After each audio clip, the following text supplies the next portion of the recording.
So I did it. I bought a new stock, guys, which I think is the first time I bought a new stock in over a year. I think the last time I bought a new stock, I mean, obviously I buy stocks all the time, but a new long term investment last time, I think was AMD, Advanced Micro Devices, which now that's looking really good, as I'm sure you guys have seen. So the new stock I bought is Novo Nordisk, ticker symbol NVO.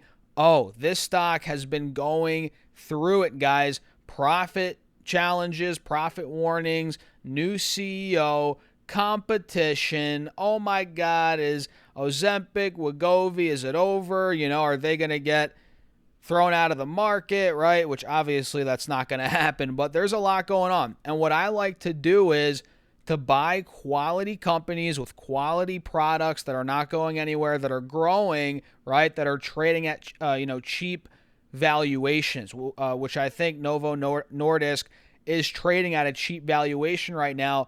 I think it's at 11, 12 times earnings. The company's still growing nicely. And Ozempic, Wegovy, I mean, these are going to grow through the roof over the next 5 years. By 2030, JP Morgan's projecting GLP-1s are going to be well over $100 billion. I've seen other the market, right? I've seen other predictions like 150 to 175 billion. Who knows how big this market's going to be, but it's going to be big.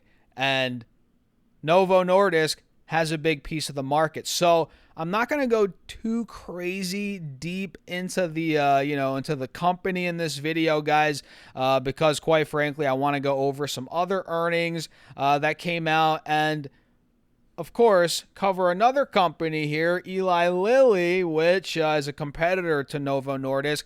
They didn't get great news. We'll cover that here in a second. And when I'm back to making normal videos, right? I'll do a deeper dive into Novo Nordisk. But I forgot to mention, I bought shares and options, call options. In this case, I bought leaps, right? Long-term call options. So the stock right now is trading at $48 a share. The all-time high is $150 a share. It is down 70% from that point. And again, trading at multi-year low valuations, right? On a bunch of different metrics, but we are down big time, 70%. So I bought shares, and I bought the December, I think 27th or 7th. No, it's I think it's December 17th, 2027 call options. I bought leaps, right? So these are like 800 plus days out. And that's a longer term bet. I bought the $45 leaps. So I'm already in the money. I bought in the money calls on Novo Nordisk, which again, 800 plus days out. And I think I'll do very well on those over time. And I'm planning on accumulating more shares as the stock's trading in the mid 40s, high 40s. Maybe if it gets lower, I'll buy more there. And I plan to accumulate more call option contracts over the coming months here. But overall, guys, I think Novo Nordisk is, it's a very quality company, quality products, and it's just in the gutter right now, and I think it's definitely a buy for me. It's definitely a buy the weakness type of trade here. It's not even a trade. It's a longer term investment, right? It's kind of a buy and hold, put in the filing cabinet type of approach here with this one. So we got news out of Eli Lilly today that sent their stock down 14%. We got their earnings as well. And Eli Lilly, well, is a big competitor to Novo Nordisk, right? They have competing drugs, right? So I want to share with you guys this article here that showed, well, their obesity pill showed modest late stage trial results. Let me pull this up quickly. And by the way, hit that like button, guys. Run the likes up. I appreciate you all for tuning in. So, of course, people want to take the GLP-1 that, well, works the best, provides the best results in the quickest time. Because nowadays people are, they've been like this for a while, but people are now, I need the best, right? They're all about efficiency, speed. So this pretty much showed that the highest dose of their daily obesity pill helped patients lose almost 12% of their body weight, or roughly 27 pounds, which is great at 72 weeks in a late-stage trial, but it's just not as good as, well, what Novo Nordisk has, right? With Ozempic and Wegovy. They bring Eli Lilly's pill, 04 Pilagron. I can't even say or I can't even pronounce that, but they brought it one step closer to potentially becoming a new needle-free alternative without dietary restrictions in the booming market for weight loss and diabetes, which again they're called GLP-1s. And if we come down here a little bit, we can see the pill's weight loss was 11.2% when analyzing all patients regardless of discontinuations, and shares of the company again fell 13%. The data comes under what some Wall Street analysts were expecting for Eli Lilly's oral GLP-1, with hopes for weight loss of around 15%. Some doctors said the results appear to be comparable, but overall slightly lower the level of weight loss seen with Novo Nordisk's blockbuster Wegovy, right, which we've covered before, right?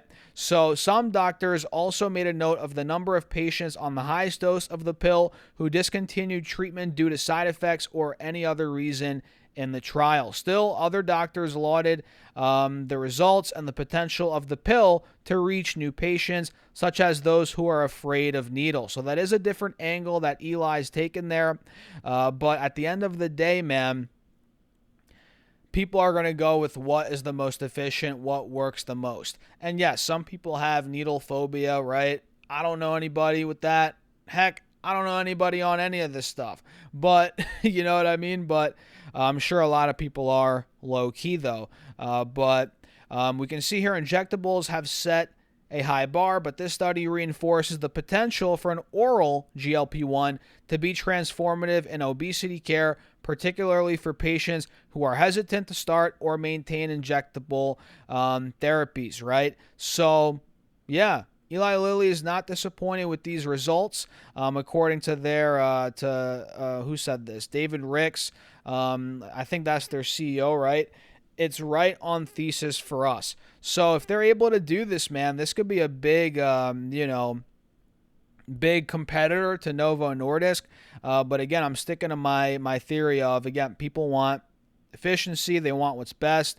And I guess, that's still what Novo has at the end of the day. So coming back over here, this is collapsing completely. Eli Lilly is. Again, I bought NVO. Nothing against Eli Lilly, but when you're comparing the two, forget about the the GLP-1s for a second. When you're just looking at the stock price, I mean, Eli Lilly is still up from $295 back in 2022. Now it's still well over $600. So it's still up a 2x plus from where it was just under 3 years ago. And I'm pretty sure it's trading at a much loftier valuation than a Novo Nordisk. So this thing is a cream of the crop, great products, growing industry. Yeah, there's competition, but, there's competition everywhere. And it's at the same price it was at. It's actually lower now than where it was 3 years ago. So I like this thing. I'm buying it, guys. And I could be wrong on this, but it has been on my watch list. It has been a stock I've been, watching for. This isn't like I just woke up today and bought it. I've been watching this for months on end here. And really, it sealed the deal, with what happened today, earnings, and we got a huge dump off about a week ago, which really opened my eyes to buying some, and here we are. We're buying some. We did it, guys. So what do you think? Let me know your thoughts in the comments. And by the way, shameless plug, I post all my real-time portfolio updates on Patreon. If you guys are interested, it's like $10 a month, no big deal, and we're doing multiple updates a week. There's a Discord as well. That is down below if you guys want to check it out. Shameless plug. So I want to run through quickly now some earnings, a couple, just like 3 or 4. It'll take me about 2 more minutes, guys. Let's do this quickly here. SoundHound, I think, just came out, SOUN is the ticker. SoundHound AI, let's see what they did. Oh, wow, the stock's popping to $11.50. And I just realized I haven't made a SoundHound video in months, man. And it actually looks like it's building. The stock's building up a little bit, kind of gaining some momentum. Hey, Ibiza, what's going on? Come here. My dog, guys, she wants to hop in on the video. So SoundHound reported adjusted EPS of -3 cents, which beat the loss of 9 cents, or 9 cents expected. Sales also beat 42.68 million versus 32.88 million expected. So very good beat. They beat sales by $10 million, and they reported guidance. Nope, I'm not seeing guidance, but very good beat there from SoundHound, and the stock's up. Good for them. Let's see here. The trade desk, let me pull the trade desk up. Oh my goodness, guys. Whoo, down $24 a share. This thing's getting destroyed. 26% in the red. The trade desk, let me see these numbers quickly here, guys. EPS 41 cents in line. Sales 694 million, 684 million is the estimate. So they beat sales. Inline EPS, not sure what's going on here. Maybe guidance. It's got to be guidance. But yeah, this thing is getting demolished. Holy moly. I'm glad I don't own TTD, guys. But overall, that's pretty much it. Oh, wait, let me see. I think Celsius ripped. I think we covered that in the earlier video. I think I did. Maybe I didn't. But it went up 17%. Keep that on your watch list. Celsius is really gaining momentum. And I think Peloton came out earlier today, or was it yesterday? Let's see. Yeah, it might have been this morning. Peloton reported their stock popped to $9, but, well, it gave back all the gains. Now it's at $7 a share. Not ideal for Peloton, but, I mean, I've been against this company for a while.